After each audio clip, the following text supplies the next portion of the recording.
today, we'll be playing a small interactive game. This game is not just for fun. This game is highly relevant, very much relevant for your examination, that too GS paper 4 in the mains examination. So I'll be giving few rapid fire questions or few, real life questions in the form of a quiz.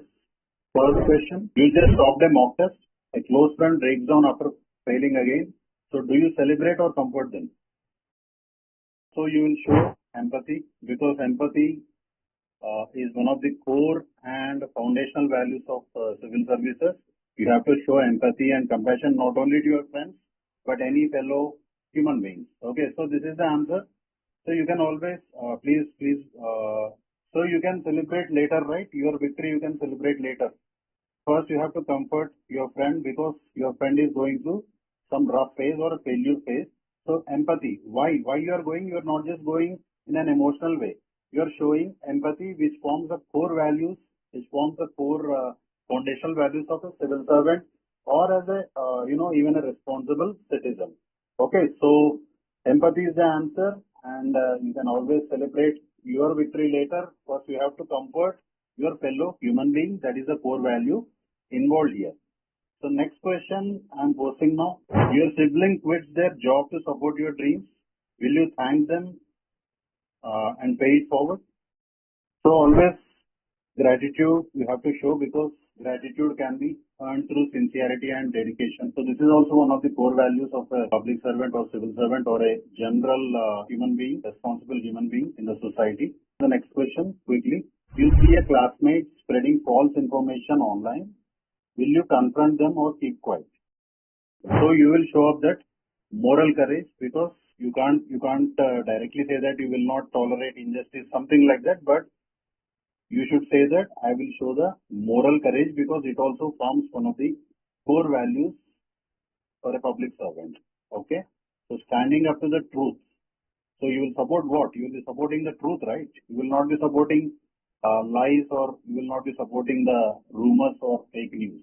So this is the answer, moral courage, because whenever you are standing up to uphold the truth, that is what is called as righteousness. So next question, you are anxious but pretending to be very confident online. Okay, for example, you are in a online interview, or you are under a Zoom online session like this, like what we are having. You are feeling anxious because someone is asking you questions, but you are pretending to be confident online. So first of all, we have to be self-aware of ourselves. We have to be self-aware of our emotions, our anxiety, or whatever is going on, going through inside us. Okay, so we have to always acknowledge our emotions. Okay, because you can't really resist your emotion beyond a certain extent, right? So you have to accept that. You should not fake. You should quietly say that, yes sir, I'm feeling little bit nervous, or I'm feeling little bit anxious. Let me relax for a few seconds and I'll come back. Okay, so you should always acknowledge your emotions, because emotions are not coming out forcefully or in an artificial way. That is quite a human instinct, right? Emotion. So you need not fake it. Okay, so true confidence begins with honest self-awareness. If you are honestly self-aware of yourself, you can be really honest in front of everyone.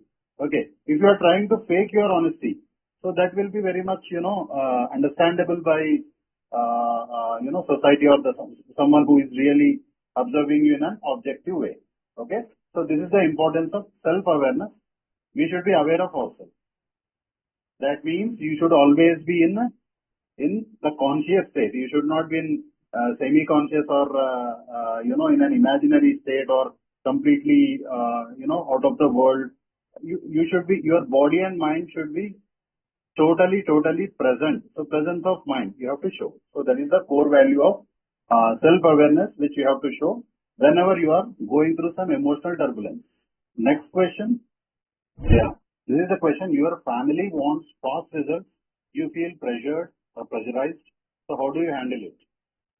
So what you will show here?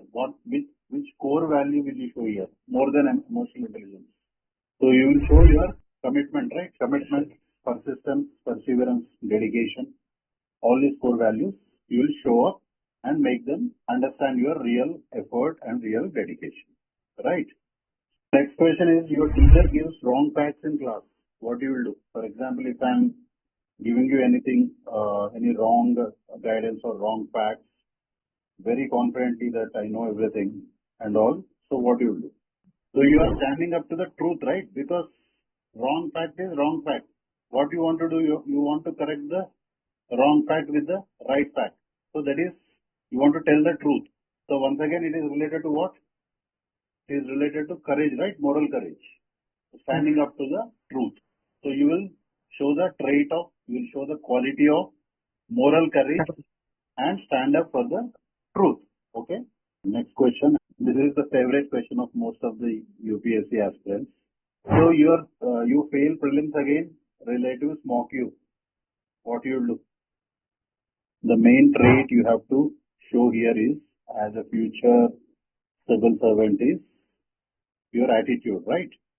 You should have that.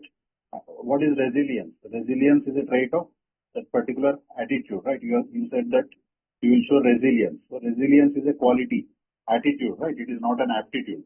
So you will stay grounded because failure isn't your identity. You can always give one more attempt and you can pass in the prelims. So you should show that attitude of resilient, confident, yet staying grounded. Okay. So this is the quality you have to show. Next question. Question is, you are tempted or you are given access to Google while you are attempting a quiz. Okay. So you are tempted to Google the answers during the quiz, online quiz. So will you give in or resist? When no one is watching you, you will be ethical. So that is called integrity, right? So so you should get this kind of word when you are writing your answer immediately. You can't waste time on this, right? In the examination, time will be running out. Within 6-7 minutes, you have to complete the answer. So the main theme of me holding this quiz is to make you very much ready for spontaneous reactions like this in the real examination, right? So I have posted the answer also. Integrity means doing what is right when nobody is watching you. Okay, so you will uphold the core value of integrity here. Yeah, this is the question. Next question. One of the peers, or some anonymous person shares a leaked test paper. Okay, no one will know. Even if you accept that leaked test paper, no one will know. What you will do during that time? What is the core value you will be showing? First thing first, for any public servant or for any responsible human being, the most non-negotiable quality or most non-negotiable trait or foundational value is what? Honesty. Honesty is the best policy. Honesty is the first policy for any public servant or for any responsible citizen. Okay. So these are some of the flashcards. In order to make your mind sharp or make your spontaneous reaction habitual, I have tried to give this. One more question. Question is, you are too tired to revise, but you have a coaching class at the same time. Already you are revising a lot for the week 5 topics or week 6 topics or week 4 topics, and you also have a Zoom class suddenly at 4 p.m. today. So what you will do? You are too tired actually. So what you will do? When you are joining a class, your responsibility, your basic duty should be what? Attending the class without fail. Okay. So you are showing the quality of dedication and commitment, which is one of the core values. Okay, fine.